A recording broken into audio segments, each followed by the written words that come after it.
Welcome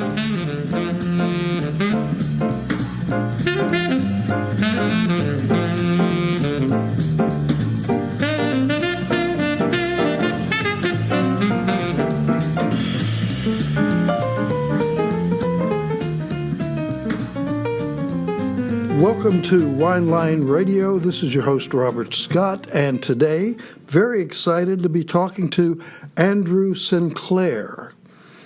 And Andrew is with Gonzalez Byass, famous sherry house and makers of Tio Pepe.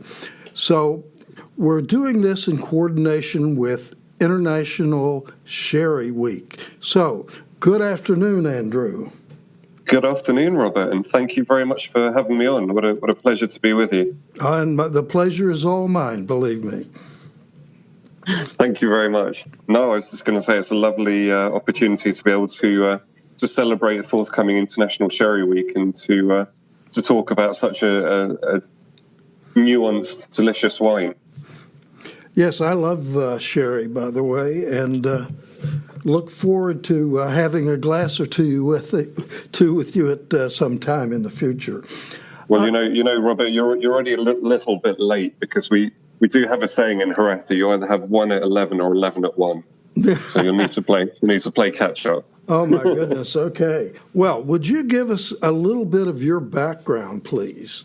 Yeah, by all means. Well, I caught the sherry bug coming up to about 15 years ago now, to be honest, Robert. I was transitioning between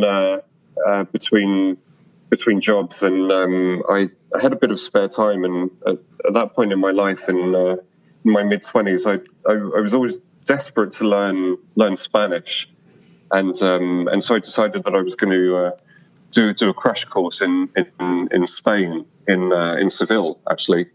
And the first day I was there, had this sort of epiphany of walking into one of these classic old Andalusian bars with jamons hanging down from the ceiling, gently dripping fat into those little plastic cups that catches the drippings, and pulled up a stool at this taberna and was greeted with a glass of fino and a plate of gently sweating manchego cheese, and was totally blown away by what was in front of me, because it was just so different from the flavor profile that you're used to drinking in your 20s, and really caught the bug from there, and in a sort of bizarre twist of fate, ended up about 18 months later starting with Gonzalez Byass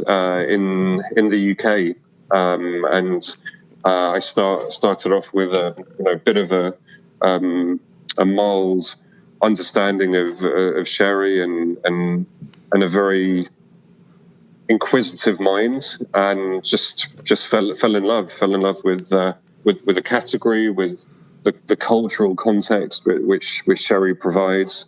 So when we talk about sherry, really what we're doing is we're celebrating Andalusian culture, and it's a very, very specific element of Spanish culture. And the way to transmit that is to give people context of some of these cultural references. So, when we talk about Andalusia, we're talking about, the land of tapas, the land of bullfighting, the land of the famous Pueblos Blancos, the white towns, and, the land of flamenco. And when you talk about all of these icons of Spanish culture, it suddenly gives you some visual imagery to understand sherry and the context of how it's consumed. So it's that's how my love affair with sherry began. I then spent about several years working for the Gonzalez Byass business in the UK, and then transitioned a few years ago to the United States, which is where I'm now based. So based in the market here, and continue to fly the flag for sherry wherever I can. Sherry is really known as one of the great wines of the world. So can you take us kind of through the basics of sherry production and sherry consumption? Yeah, by all means. Well, one of the fascinating things about sherry, Robert, is that, and this sounds like it can sound quite dismissive at first, but it doesn't mean to be. But it's just the local white wine from Jerez, and it sounds simplistic when you present it like that. But it's a really good way to start to understand, a really good way of understanding the production process. So sherry is a white wine, and obviously when we talk about white wine, we're talking about grape varietals.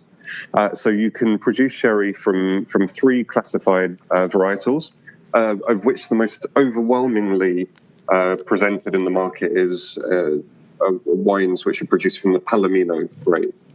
Now, Palomino accounts for well over 90% of all plantings in Jerez. So it's by far and away the most important varietal that we use. And all dry sherry comes from the Palomino grape.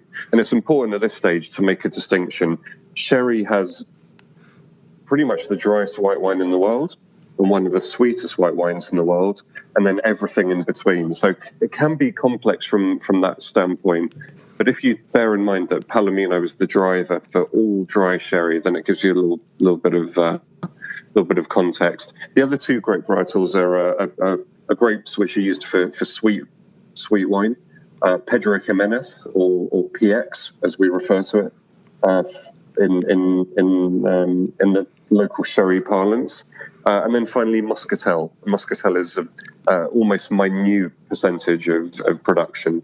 So at Gonzalez Byass, in terms of how we commercialize our sherry wines, Palomino is of huge importance. And then we're one of the few sherry growers actually to grow our own PX.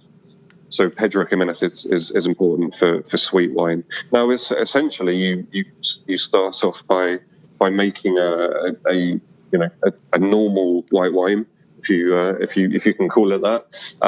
We essentially ferment the Palomino grape up to about 11% alcohol, and it's really at that point where you have the opportunity to start putting your stamp on which kind of sherry you want to produce. And for dry sherry, there are really two specific families of sherry which come from the same raw material, this fermented white wine, and those can be easily grouped into two distinct name groups. The first group would be wines which we call biological wines that have had a biological aging attributed to them. And then the second family on the other side would be oxidative wines which have been in contact with the oxygen through all of their aging. And now the way that we're able to get to those two different families of sherry is essentially all to do with the way that we fortify the wine once it's been fermented to 11%. So very, very, very simply, if we were to fortify from 11% up to 15%, it creates very, very specific conditions unique to Jerez, which give the promotion of a natural occurring yeast in the atmosphere.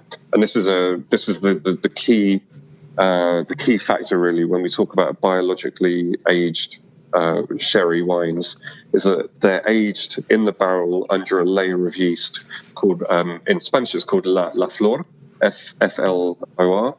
In English that just means flower. Mm-hmm. It's a living organism which grows and thrives on top of the surface of the wine, and does a couple of very important things. Firstly, it consumes any residual glycerin or glycerol which is in the wine, by way of giving itself nutrients. And equally crucially, from a flavor perspective, it imparts this incredible yeasty, brioche, almondy nuttiness into these biologically aged wines. And these group of wines are traditionally, very, very much food wines. The most famous the Gonzalez Byass producers would be the aforementioned Tio Pepe Fino. So a Fino sherry is the flagship style really of biological aging, and it's a very, very complex, miraculous wine. It's a very, very difficult wine to produce because you're dealing essentially with living organisms and all of the minutiae factors that can affect this kind of biological aging. Tio Pepe is by far and away the most challenging wine that our master blender Antonio Flores has to deal with, because the Tio Pepe Solera is comprised of about 20 to 22,000 barrels, 600-liter American barrels, and it's Antonio's responsibility to make sure that this yeast, this floor yeast, is always healthy and covering the wine. So it's an incredibly arduous and skillful task. Now, on the other hand, I mentioned another family of sherries which are aged in contact with the oxygen. These sherries go by the name of Oloroso, and Oloroso in English means fragrant, and it's a catch-all term for this group of wines which, contrary to the biologically aged wines, don't have any of this floor yeast protecting them in the barrel. These are wines which are naturally open to the oxygen. In fact, we deliberately try and maximize the impact of oxygen on these wines. And the way that we do this is simply by, instead of fortifying up to 15% alcohol as we did with the Fino sherry, we actually go beyond that and we fortify all the way up to 18% alcohol.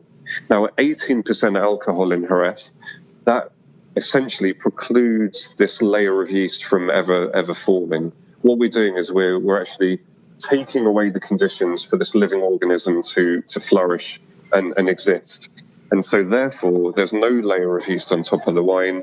The wine is in contact with the oxygen directly throughout all of its aging process, and you get a very, very different style of sherry. So whereas with the biologically aged wines, you get a very yeasty, nutty flavor, as I mentioned before, with these Oloroso wines, you still get a nuttiness, but you don't get the roasted almond character. You get a different kind of nuttiness. You get walnuts, hazelnuts, macadamias, more sort of autumnal, richer, golden flavors. And in fact, obviously, because the wine has been in contact with the oxygen for all of its life, the color is very, very different as well. So you get a lovely amber, mahogany tinge to these wines because they've been, essentially oxidized. The same way that you bite into a green apple and watch the apple turn brown after a few minutes of contact with the oxygen. Our wine is exactly the same. Well, I'm actually getting thirsty, and this water is just not doing it for me. You have to reach for a glass of Tio Pepe to quench that thirst. Oh, exactly. And many people think that there's no better food pairing wine in the world than a Fino sherry. Yeah, well, I would be one of those. Yeah, I passionately believe that to be the case. There is no other wine which can match the vast array of savoury and sweet foods like sherry. But if you look at Fino sherry, if you look at Tio Pepe as an example, for me that is the most flexible food wine in the world, and that's for a couple of reasons. Tio Pepe is pretty much the driest not just the dry sherry, the driest white wine in the world. It has a very, very different set of flavor descriptors. So normally when we talk about a white wine, we're looking for fruity flavors from the grape or floral characteristics. With dry sherry, we're swapping out those traditional descriptors and we're replacing them with more savory led descriptive notes. So when we talk about Fino sherry, we talk about things like, as I mentioned before, nuttiness, yeastiness, but we're really interested in these very, very umami-driven characteristics, and this is one of the wonderful things about Fino Sherry is that it provides a platform for matching with really flavorful, savory foods, lots of which are quite often difficult to match with wine. Let me give you an example, which is sort of pertinent to where I'm from. Fino Sherry cuts through spice, cuts through fat, cuts through acid in a way that lots of white wines do not. And one of the greatest dishes that really shows off those skills are fish and chips. If you think about the composition of a dish of fish and chips, you've got the deep fried beer battered cod, so quite a heavy batter. You have chips or French fries, lathered with molten sea salt, and then sprinkled with malt vinegar. These are all enemies of traditional wine pairing. But Tio Pepe, because it has such a bone dry, umami driven character, can cut through salt, cut through fat, cut through acid. Vinegar is incredibly difficult to match with most wine, if not impossible. And it just shows you the array of food matching potential that you can have fun with. Traditionally, in Spain, you would match Fino Sherry with tapas. Mm-hmm. Tapas is a collection of strongly flavored, savory driven dishes, all of which have certain challenges. Think about some of these, the most classic dishes in Spain. Gazpacho, very difficult to match with wine because of the high acidity of the very ripe tomatoes. If you think about the very famous jamón ibérico, the world famous ham, that creamy fats, and then the salty cured meat, very, very, very difficult to match with anything that isn't Fino Sherry. Anchovies in vinegar. There's an endless list of different ways to show off Fino Sherry, and you can really go all the way around the world looking for wonderful food pairings. The United States has some of the best cuisine, I think, in the Americas for matching with sherry. If you think about the cuisine of Louisiana, oyster po' boys. If you think about the cuisine of New England, think about steamers and smoked bluefish and wonderful Wellfleet oysters. These are all just wonderful foils for Fino Sherry. So there is nothing quite like it, and it's one of the reasons why these wines are experiencing such a sort of positive upturn with younger foodie driven consumers who are interested in pushing the boundaries of wine and food matching. Not only am I getting thirsty, I'm getting hungry now. And going back to the UK, how would it match with bangers and mash? Oh, now that's a good one. I would, if we were going to go down that route, I would go for a richer sherry, probably something like a dry Oloroso. If you think about the composition of that dish, a lot of it is driven by the really, really intense umami nature of the gravy. Really, bangers and mash is can stand and fall on the quality of its gravy, especially if it's great onion gravy. And what you're looking for there, you're looking for concentration of umami savouriness, and Oloroso sherry would be perfect there because it has a little bit more alcohol, a little bit more structure. It's a little bit more full of bodied, and would be wonderful with that kind of dish. Well, that sounds good as well. So I need to go pick up a few bottles this weekend of variety. One of the things when I was in Jerez, the thing that really fascinated me about the production of sherry was I believe they call it the Solera method. That's right, the Solera System. Yeah, could you explain that a little bit, please? Yeah, for sure. So one of the quirks of producing sherry is that 99.99% of sherry is all produced in the Solera System to produce a wine which is essentially a non-vintage wine. So different to going into a wine store and looking for, a 2017 Sauvignon Blanc. Our sherry is a blend of different vintages, which we age together in the system called the Solera System. And the Solera System essentially is a method of fractionally blending wines from different vintages so that you get a very homogeneous quality year after year. It's, in terms of the philosophy, not that far away from how in Champagne you would go about making your brut champagne. It's all about the quality of blending, and sherry is not that dissimilar.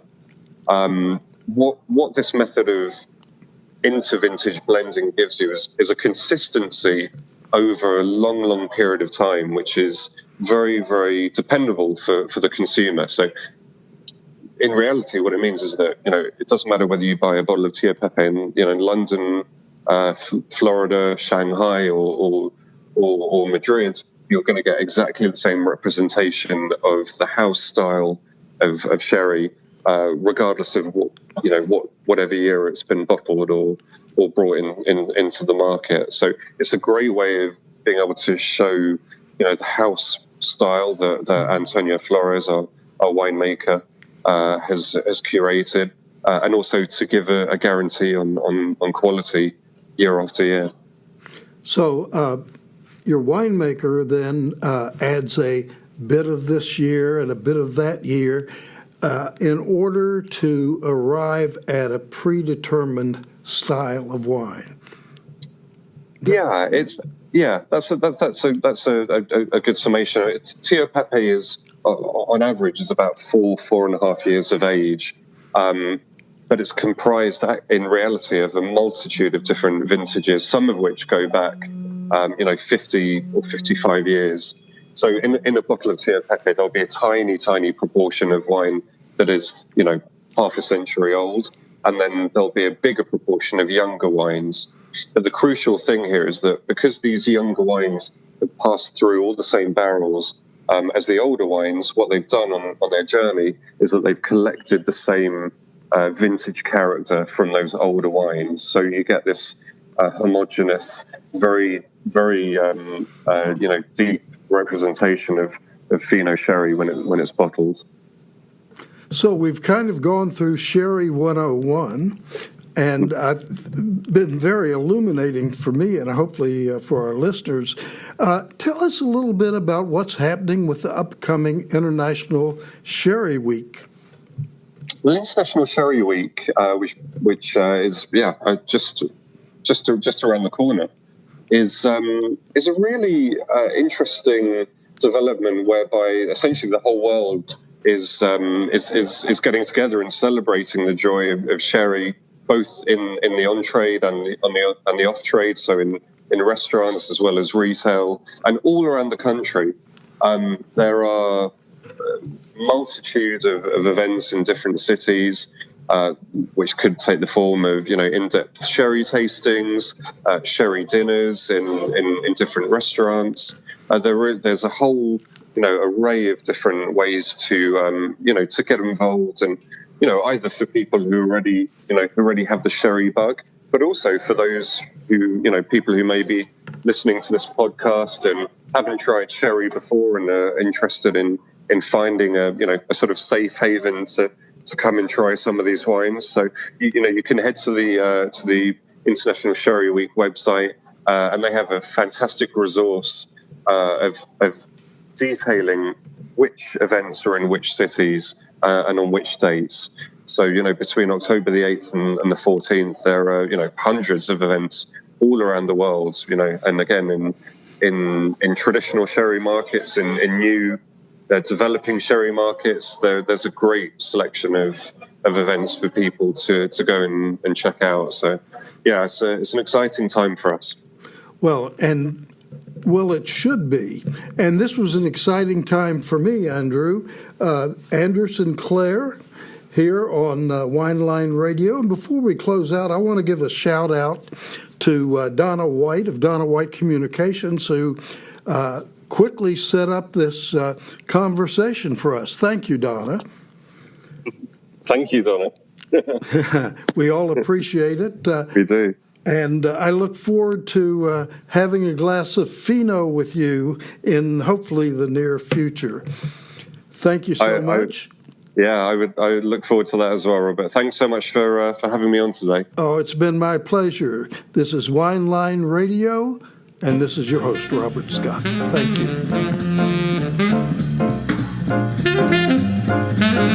you.